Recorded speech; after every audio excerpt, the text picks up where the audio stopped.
बिस्मिल्लाहिर्रहमानिर्रहीम। नाज़रीन अस्सलाम वालेकुम, मैं हूँ आसिफ निसार गयासी और आप देख रहे हैं हमारे यूट्यूब चैनल। एक वक्त के बाद हाज़िर हुए हैं एक ऐसे हालात में, ऐसे माहौल में कि जब मुल्क की सबसे बड़ी दीनी जुमात जमीयत उलमा इस्लाम को फिर से निशाना बनाया जाने लगा है। गुज़िश्ता दिनों आप सब लोगों ने पढ़ा, देखा, सुना कि जमीयत उलमा इस्लाम जनूबी वज़ीरिस्तान के अमीर मौलाना मिर्ज़ा जान को टारगेट किया गया, उनको ज़ख्मी किया गया, उनको फ़ौरी तौर पर पेशावर लाया गया। और वो मौलाना फजल रहमान साहब के इतने करीबी साथी थे कि मौलाना साहब ने अपनी तमाम तर मसरूफियात मनसूख करके फ़ौरी तौर पर पेशावर पहुँचे, CMH में उनकी अयादत की, उनके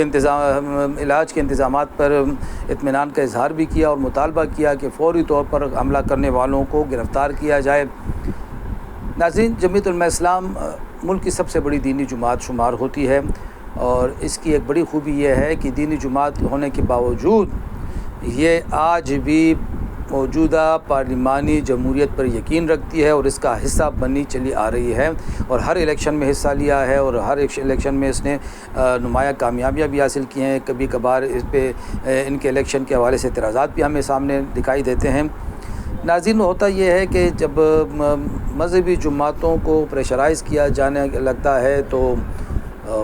वो प्रेशराइज़ मुख्तलिफ़ तरीक़ों से होता है या मुख्तलिफ़ हलकों की तरफ से होता है। तो एक दीनी जुमात के दुश्मन सिर्फ़ सिस्टम के अंदर नहीं होते, वो सिस्टम के बाहर भी होते हैं। हमने ये देखा है कि जब से अफ़गानिस्तान में तालिबान की हुकूमत आई है तब से जमीयत उलमा इस्लाम को हदफ भी ज़्यादा बनाया जाने लगा है और शायद इसकी वजह यह है कि जमीयत उलमा इस्लाम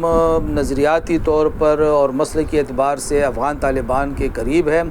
और अफ़गान तालिबान इस वक्त अपने मुल्क में जिस क़ुव्वत के साथ बरसर पैकार हैं यानी दाइश,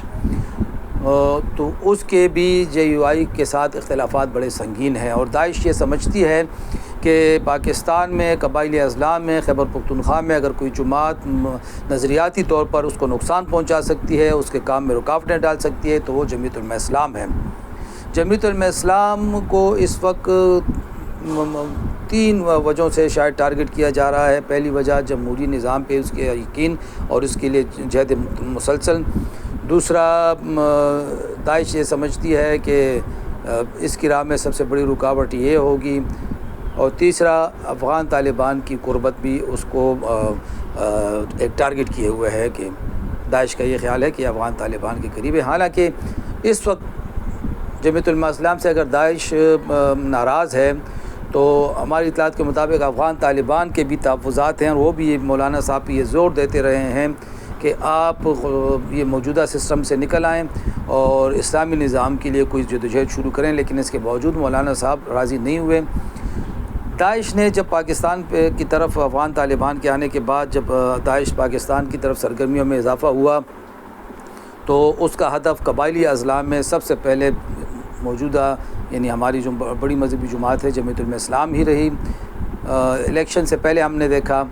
कि किस तरीके से JUI के जलसों को निशाना बनाया गया। बाजोड़ में बहुत बड़े जलसे को निशाना बनाया गया, 50-60 अफराद उसमें जाम बहक हुए और बाजोड़ की सूरत हाल तो इतनी ख़राब हो चुकी थी। साल भर पहले हमें याद है जुलाई 2023 में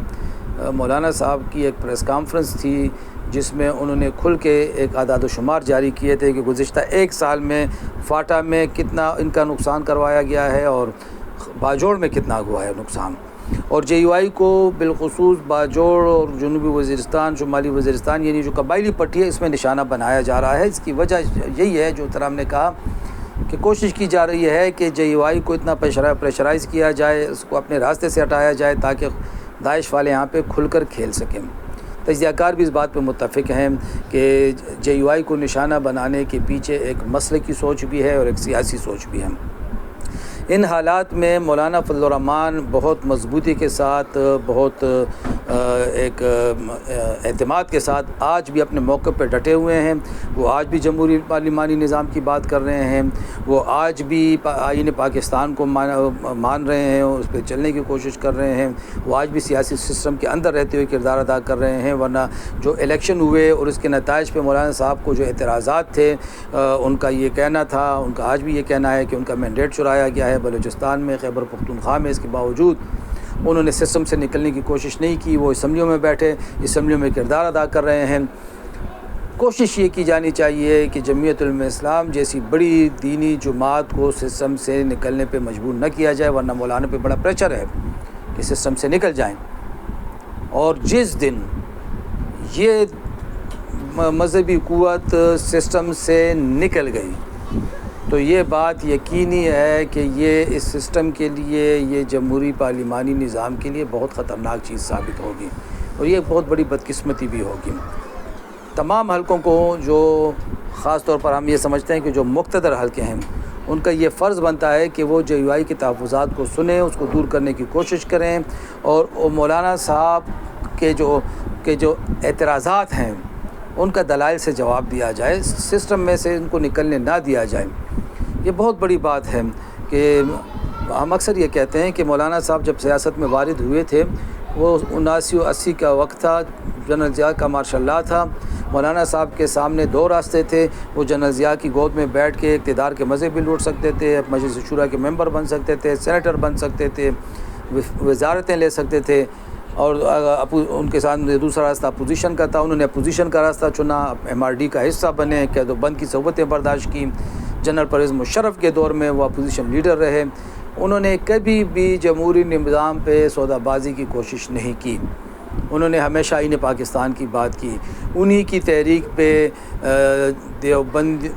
کے جو ہمارے علماء کرام ہیں، لاہور میں ان کا ایک بہت بڑا اجتماع ہوا جس میں ایک مشترکہ فتویٰ جاری کیا گیا کہ پاکستان کے آئین کے خلاف قدم اٹھانا اور پاکستان میں اپنے مقصد کے لیے بندوق اٹھانا یہ قطعاً حرام ہے، خود کش حملوں کو حرام قرار دیا گیا۔ اور داعش والوں کا یہی گلہ ہے، داعش والوں کا ایک فتویٰ منظر عام پہ آ چکا ہے جس میں انہوں نے جمعیت علماء اسلام پہ الزام لگایا کہ یہ موجودہ کفریہ نظام کی بات کرتے ہیں، اسلامی نظام کی بات نہیں کرتے۔ تو مولانا صاحب کو ٹارگٹ بھی کیا جا رہا ہے اور ان کا سیاسی استحصال بھی جاری ہے، تو اب یہ فرض بنتا ہے مقتدر حلقوں کا کہ وہ اس صورتحال کا نوٹس لیں اور اپنا کردار ادا کریں۔ خود مولانا فضل الرحمان صاحب نے مولانا مرزا جان کی شہادت کے بعد اب 26 جون کو فاٹا کا جو ان کا سیٹ اپ ہے، ان کا اجلاس بلایا ہوا ہے، اور اس حوالے سے آج وہ بہت اہم فیصلے کریں گے، اور خدا کرے کہ مولانا صاحب کو جو اشتعال دلانے کی کوششیں ہو رہی ہیں وہ کوششیں ناکام ہوں، کیونکہ اگر مولانا صاحب ایک مرتبہ اشتعال میں آ گئے تو پھر ان کو دوبارہ جمہوری نظام کی طرف لانا بڑا مشکل ہو جائے گا۔ جس طرح مولانا عبدالعزیز یا مولانا صف محمد کی تحریک نفاذ شریعت محمدی جمہوری نظام کو کفر قرار دیتی رہی، مولانا صاحب نے کبھی بھی کفر قرار نہیں دیا، وہ آج بھی جمہوریت کے ساتھ کھڑے ہیں، پارلیمانی نظام کے ساتھ کھڑے ہیں، لیکن اب جمہوریت اور پارلیمانی نظام کو، ریاست کو بھی مولانا کا ساتھ دینا چاہیے۔ کم از کم ان کے جو لوگوں کو ٹارگٹ کیا جا رہا ہے، ان کے MNAs ٹارگٹ بنے، ان کے MPAs ٹارگٹ بنے، ان کی قیادتیں ٹارگٹ، خود مولانا صاحب پہ 3-4 خودکش حملے ہو چکے ہیں، تو ان کی بھی تحفظات دور کیے جانے ضروری ہیں، ورنہ پھر اگر پلوں کے نیچے سے پانی بہہ گیا تو بہت نقصان ہو چکا ہوگا۔ خدا حافظ۔